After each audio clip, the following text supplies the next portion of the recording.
morning students. 9th social science la அடுத்து நம்ம பார்க்கக்கூடிய lesson economics la first lesson.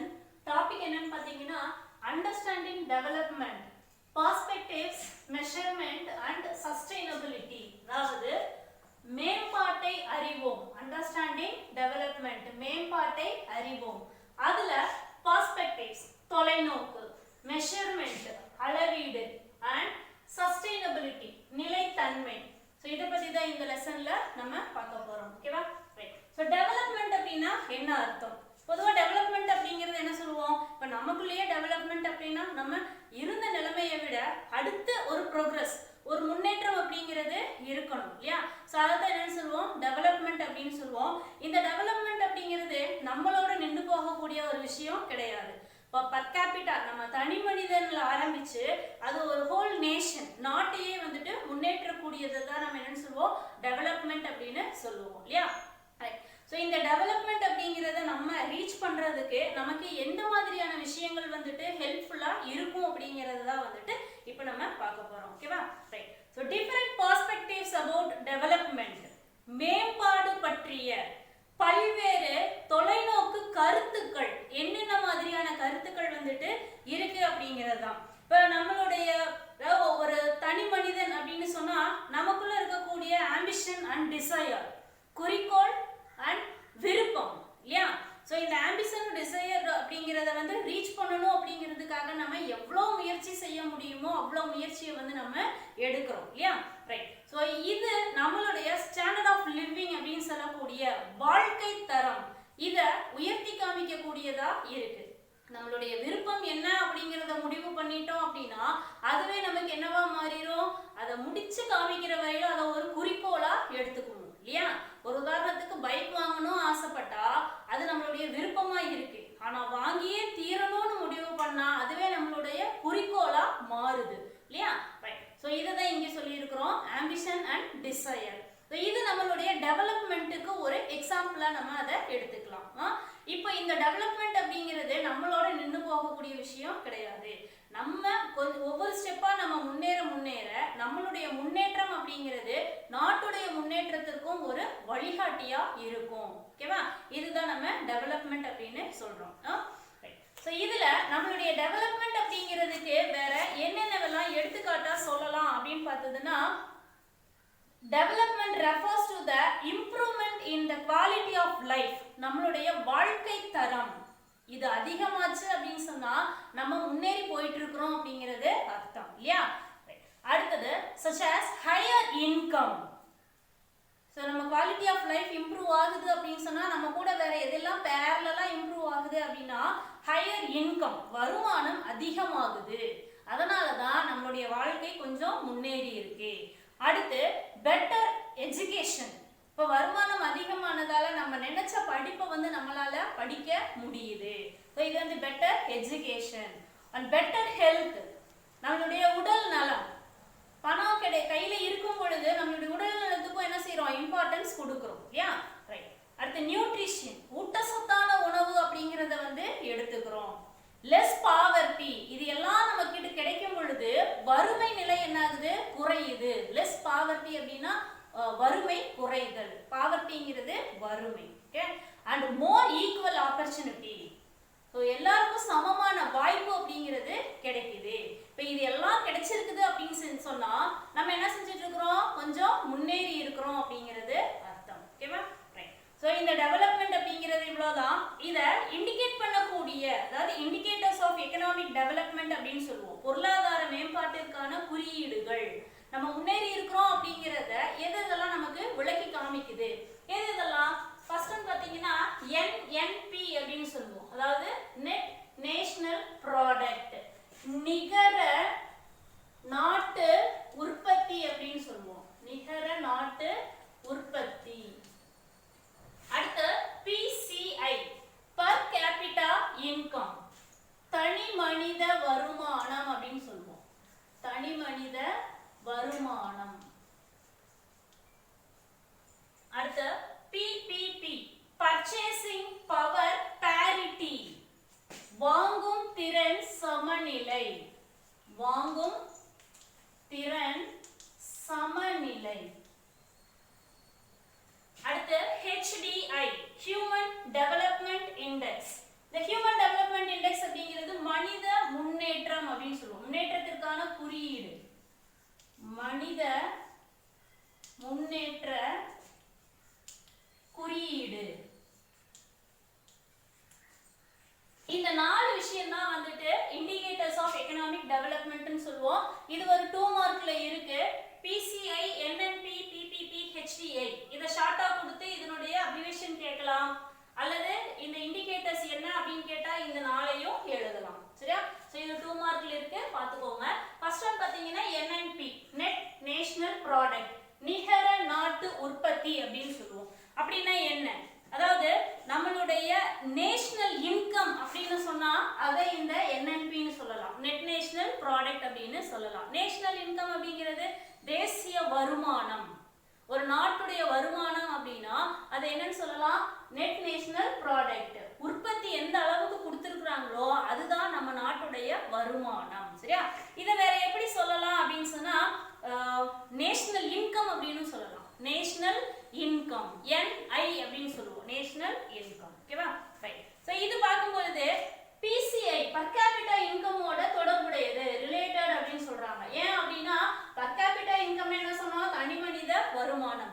இது என்னைக்கு ஒருத்தருக்கு அதிகமாகுதோ அப்போ நம்ம நாட்டுடைய வருமானமும் என்ன ஆகுது? அதிகமாகுது.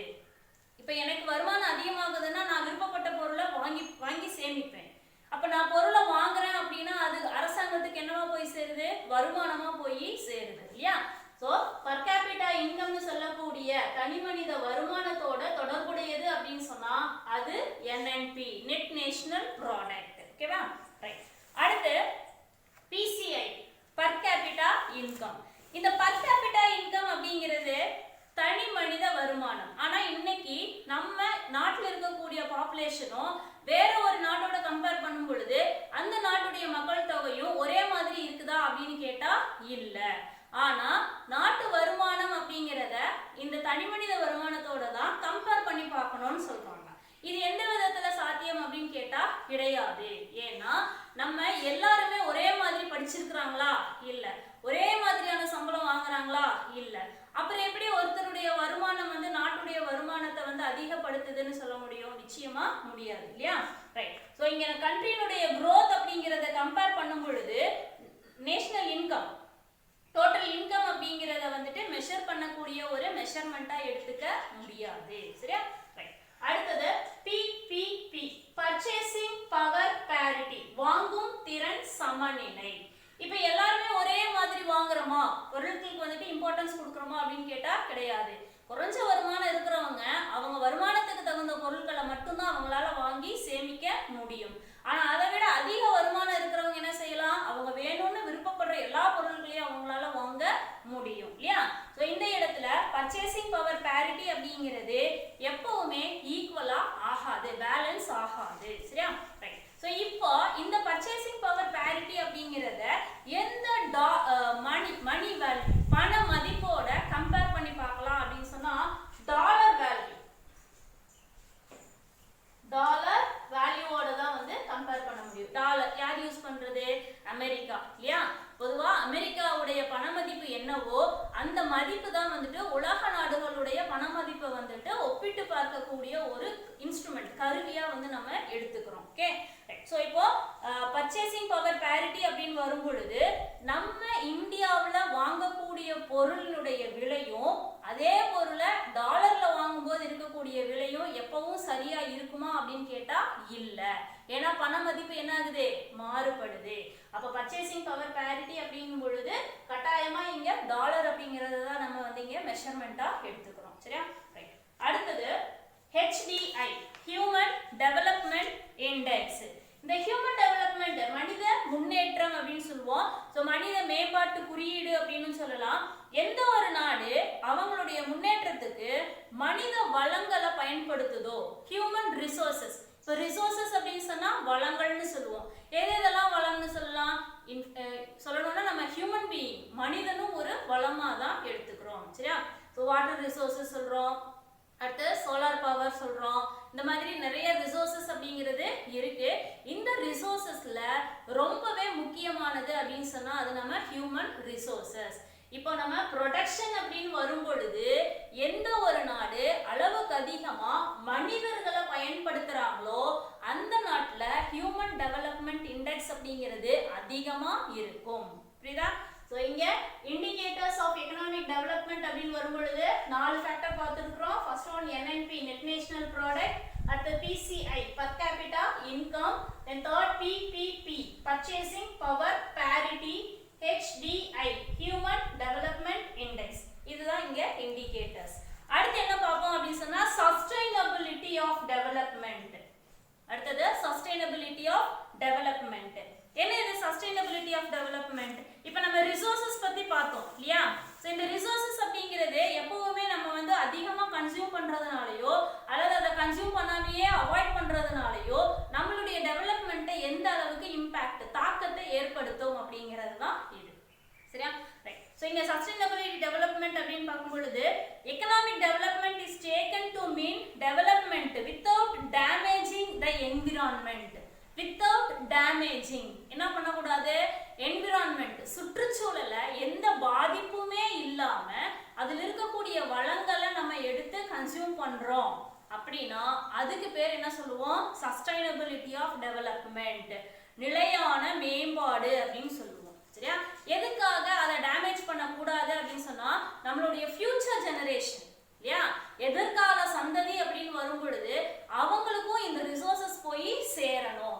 ஸோ அதுக்காக தான் நம்ம என்ன செய்யறோம்? இருக்கக்கூடிய ரிசோர்சஸை எந்த அளவுக்கு நம்ம கன்சியூம் பண்ண முடியுமோ அது போக மீதி இருக்கக்கூடிய ரிசோர்சஸை வந்துட்டு நம்ம எந்த ஒரு டேமேஜும் இல்லாம அந்த ஜெனரேஷனுக்கு கொண்டு போய் சேர்க்கணும். சரியா?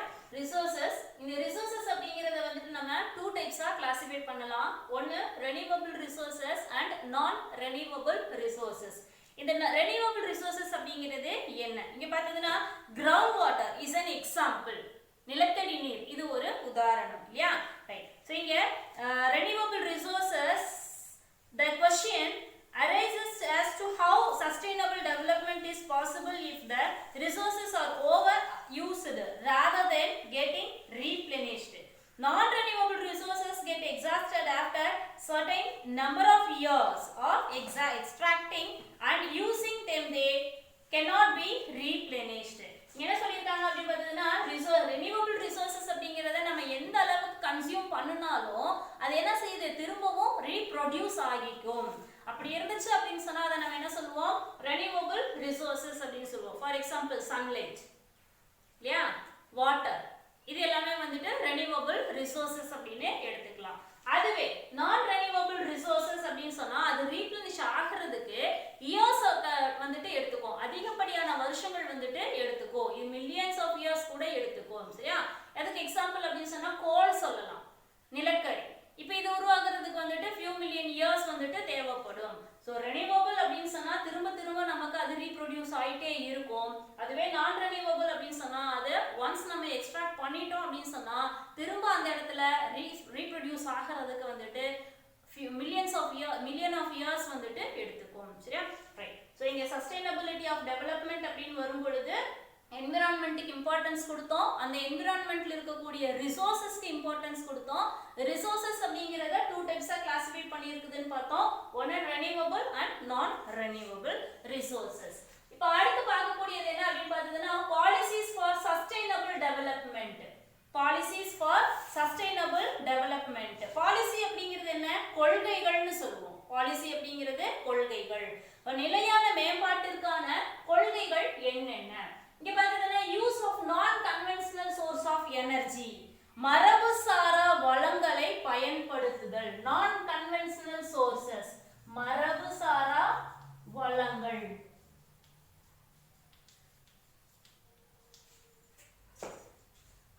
வளங்களை வந்துட்டு நம்ம எப்படி யூஸ் பண்றோம்? இப்போ இந்தியாவுடைய எலக்ட்ரிசிட்டி ப்ராடக்ட் அப்படிங்கிறதுக்காக நம்ம வந்து எதை டிபெண்ட் பண்ணி இருக்கிறோம் அப்படின்னு சொன்னா இங்க 2 மாதிரியான விஷயங்களை வந்துட்டு நம்ம டிபெண்ட் பண்ணி இருக்கிறோம் இல்லையா?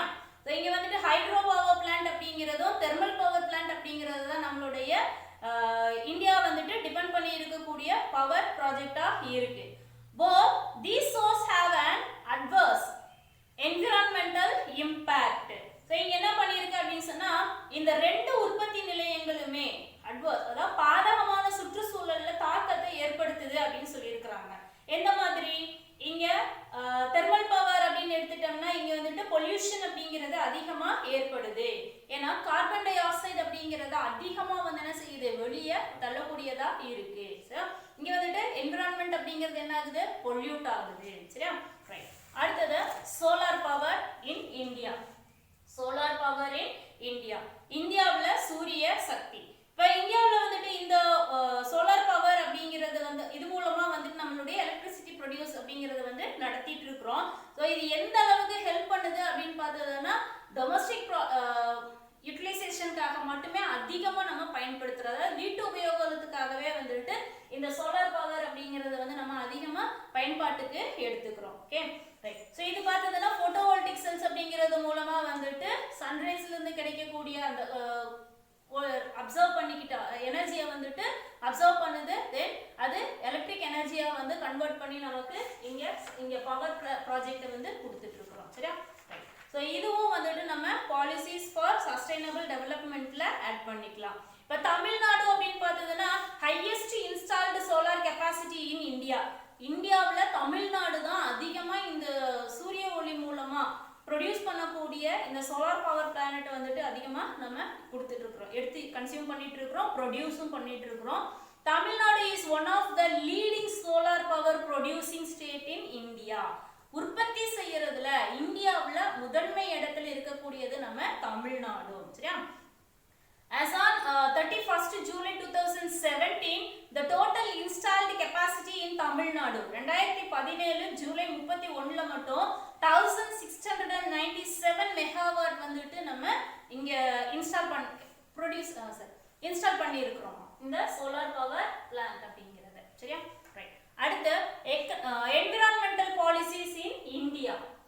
Environmental policies in India. இந்தியாவுல சுற்றுச்சூழல் கொள்கைகள். இது வந்து நம்ம எந்த ஒரு விஷயத்தை செய்யாதீங்க அப்படின்னு சொன்னா செஞ்சு பார்த்தா என்ன அப்படின்னு செய்யற ஆட்கள் வந்து அதிகமா இருக்கிறோம் இல்லையா? ரைட். சோ அத வந்துட்டு பேன் ஸ்டாப் பண்ணணும், தடை செய்யணும் அப்படிங்கிறதுக்காகவே நம்ம கவர்மெண்ட்ல அதுலயும் நம்மளுடைய கான்ஸ்டிடியூஷன்ல வந்து என்ன பண்ணிருக்காங்க, இதுக்காக ஒரு ஆக்ட் சட்டமே கொண்டு வந்திருக்கிறாங்க. அது என்ன பாத்தீங்கன்னா ஆர்டிகல் 51A. ஆர்டிகல் 51ல பார்ட் A இது என்விரான்மெண்டல் பாலிசிஸ் அப்படிங்கறத கிரியேட் பண்ணி கொடுத்திருக்கு. அதாவது வன பாதுகாப்பு சட்டம் அப்படிங்கறது மூலமா நம்ம காடுகளை அழிக்காமலும் அங்க இருக்கக்கூடிய உயிரினங்களை பாதுகாக்கிறதுக்காகவும் வந்துட்டு இந்த மாதிரியான சட்டங்களை ஏற்படுத்தி கொடுத்திருக்கிறாங்க. சரியா? ரைட். இது எதுக்காக சொல்றோம் அப்படின்னு சொன்னா நம்ம என்விரான்மெண்ட் அப்படின்னு வரும் பொழுது எல்லாமே சேர்ந்து வரக்கூடியதுதான் இல்லையா? சோ இங்க ஃபாரஸ்ட், ரிவர், லேக் இது எல்லாமே ப்ரொடெக்ட் பண்ணணும் அப்படிங்கிறதுக்காகவே ஆர்டிகல் 51A அப்படிங்கிற இந்த ஆக்ட் மூலமா சுப்ரீம் கோர்ட் இவங்க என்ன செஞ்சிருக்காங்க, இந்த என்விரான்மெண்ட்டுக்கு வந்துட்டு ப்ரொடெக்ஷன் பாதுகாப்பை வந்து கொடுத்திருக்காங்க. The Supreme Court of India has interpreted and introduced a new change in environmental protection through a series of directions and judgment. So ரொம்ப சிவியரான தண்டனைகள் பனிஷ்மெண்ட் மூலமா வந்துட்டு என்விரான்மெண்ட்டை பொல்யூட் பண்ணாம பாதுகாக்கிறதுக்கான சட்டங்களா கொண்டு வந்திருக்கிறாங்க. ஸோ இந்த லெசன்ல நம்ம இவ்வளோதான் தெரிஞ்சுக்கிட்டோம், இவ்வளோதான் பார்த்துருக்குறோம். ஸோ இந்த லெசன்ல ஃபர்ஸ்ட்ல இருந்து என்ன பார்த்தோம் அப்படின்னு பார்த்தீங்கன்னா அண்டர்ஸ்டாண்டிங் டெவலப்மெண்ட்னா என்னன்னு பார்த்தோம். அடுத்து இண்டிகேட்டர்ஸ் ஆஃப் எகனாமிக் டெவலப்மெண்ட்ல 4 இண்டிகேட்டர்ஸ் இருக்குன்னு பார்த்தோம். சஸ்டைனபிலிட்டி ஆஃப் டெவலப்மெண்ட்ல ரிசோர்சஸ்க்கு இம்பார்ட்டன்ஸ் கொடுத்தோம், ரிசோர்சஸ்னுடைய டைப்ஸ் என்னங்கறத பத்தி பார்த்தோம். தென் பாலிசிஸ் ஃபார் சஸ்டைனபிள் டெவலப்மெண்ட் கொள்கைகள் அப்படிங்கறதை ஏற்படுத்தி கவர்மெண்ட் எப்படி வந்துட்டு என்விரான்மெண்ட்டை ப்ரொடெக்ட் பண்றாங்கங்கறத பார்த்தோம். Then environmental policies in India act சட்டங்கள் மூலமா எப்படி பாதுகாப்பு கொடுக்கறாங்க அப்படிங்கறத பார்த்திருக்கிறோம். இதோட இந்த லெசன் ஓவர். அடுத்த கிளாஸ்ல வேற ஒரு லெசன்ல மீட் பண்ணுவோம். தேங்க்யூ.